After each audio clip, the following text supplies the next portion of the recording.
Spark.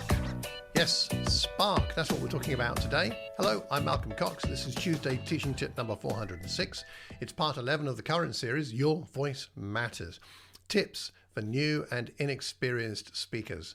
And today is the third of an investigation of a tip that Anna Oliver sent in about connecting with our audience. We need to connect. We need to know who our audience is and figure out how that shapes the way in which we present our whatever God has given us from the text to present and the content of it. The previous two videos talk more about that.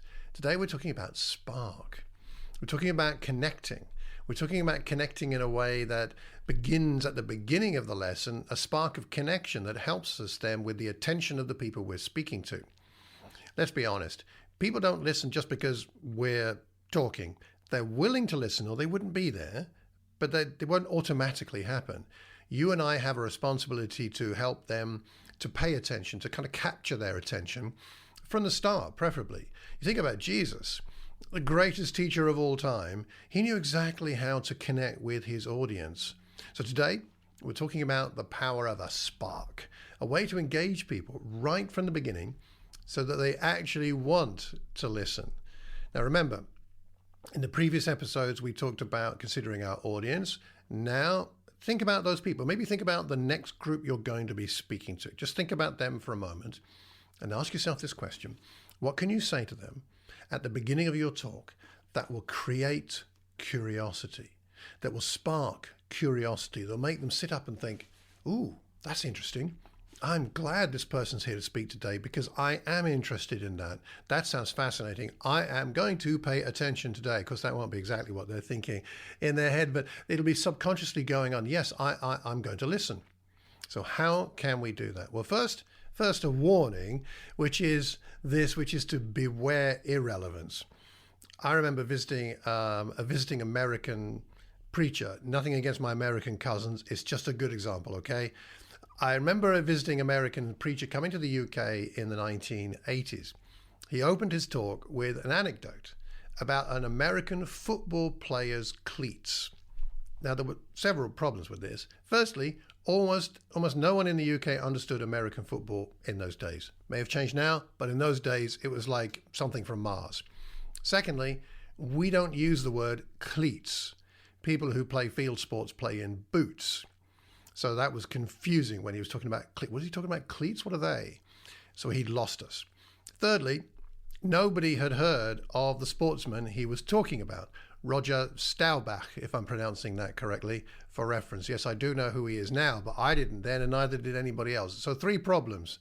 And so, of course, he lost us. He thought he was engaging us, but indeed he did the opposite. He alienated us. Now, I should be merciful here. At that time, back in the early 80s, very few people traveled internationally to preach. So the idea of thinking about the things we're talking about today was not as common. I'm also cognizant that when I have gone abroad to speak in other cultures, I have more than once trodden on toes. I remember a terrible time in America where I said something that actually was quite insulting. I feel bad about that. I've trodden on toes, or I've shared something that bewildered my audience because it just didn't connect and land. So I know I've done the same thing. I'm not pointing a finger at that poor chap. But this irrelevance is something we have to be aware of. Irrelevant stories, irrelevant facts, irrelevant quotes, no matter how powerful they are, or we feel they are, or no matter how funny we find them, they won't help if they're irrelevant. They'll just alienate the audience. So that's the first thing to bear in mind. Second thing, a more positive thing, connect with their world. Connect with their world, the audience's world. Jesus, think about him. Jesus didn't just teach abstract theology. Some of his stuff was very deep, but it wasn't abstract. He used sheep, he used farming, he used lost coins and family conflicts, things his audience cared about, as examples in his teaching. And he was aware of current events and used them as a means of expressing his teaching. Look at Luke 13, verses 1 to 5. When Jesus spoke to a group that were already discussing Pilate's behavior, he had an attentive audience when he started talking about it. When he moved on to talk about a recent well-known disaster, the Tower of Siloam, everybody connected with his message because they knew what he was talking about. And these were things that people were concerned about at the time. So Make a connection in that way by knowing what's going on in the world around your audience and in your audience. Starting with a spark. Let's now talk about the practicalities of starting with a spark. What does that actually look like? Firstly, keep it short. A spark is a spark. It's there and it's gone, right? But you've noticed it. Same thing with your opening. When you're opening a talk and you're trying to connect with people, keep it short. A spark should grab attention quickly. If you take too long, you'll have lost them and you'll have lost the moment, and that isn't a spark anymore. So keep it short. What are we talking about? We're talking about something probably between 5 seconds and a minute, maybe in there. If it's a story, it's going to be more like a minute. If it's an anecdote, maybe 30 seconds. If it's a phrase, then maybe that's only 5-10 seconds. But you want to keep it short. Secondly, make it relevant. If your audience can't relate, they won't care. Thirdly, connect this spark, to your main point. A great spark is only useful if it leads into what you're actually talking about. So you start with your spark, and then you go into your main point, and people see how the connection exists, and they will continue to pay example.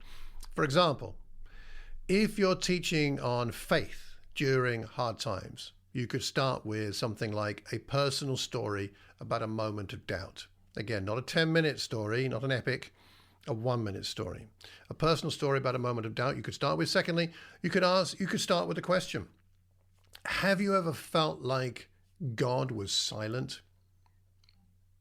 And pause with some silence. That could be a spark. Or thirdly, a surprising fact. Like, did you know that even Mother Teresa wrote about struggling with doubt? That might not bewilder your audience. It might surprise your audience, and then they may be like, well, really? Did she? I mean, you have to pick the person that you think will be relevant for your audience. But that's the kind of thing we're talking about here. Each of those will lead directly into the lesson about doubt or fear of where is God when things seem to be silent or rough or whatever's going on in life that is difficult when you're doing a lesson on faith during hard times. So that's the kind of thing we're talking about. Let me ask you some questions to sort of wrap up here. Think about your next opportunity to speak, whether it's a sermon, a small group, or just a conversation about faith with someone that you're preparing for. What's one way you can spark your audience to create that connection? Try starting with a question or a story or surprising fact and see how people respond. Note how people respond and learn from it. Sometimes I've tried sparks that were damp squibs. I might as well have dropped a bucket of cold water on it, everybody. Other times they've really connected. You learn as you go by trying these things. Let me know how you get on. Leave a comment where we can all see it, because we learn best when we're learning in community. Please do consider joining me and others at AIM UK and Ireland. Our current module is New Testament Survey. The link is on the screen and in the show notes. If you've got a question about the Bible, drop me an email. If you'd like a copy of my free book on spiritual disciplines called How God Grows His People, then sign up for my newsletter at the website, malcolmcox.org.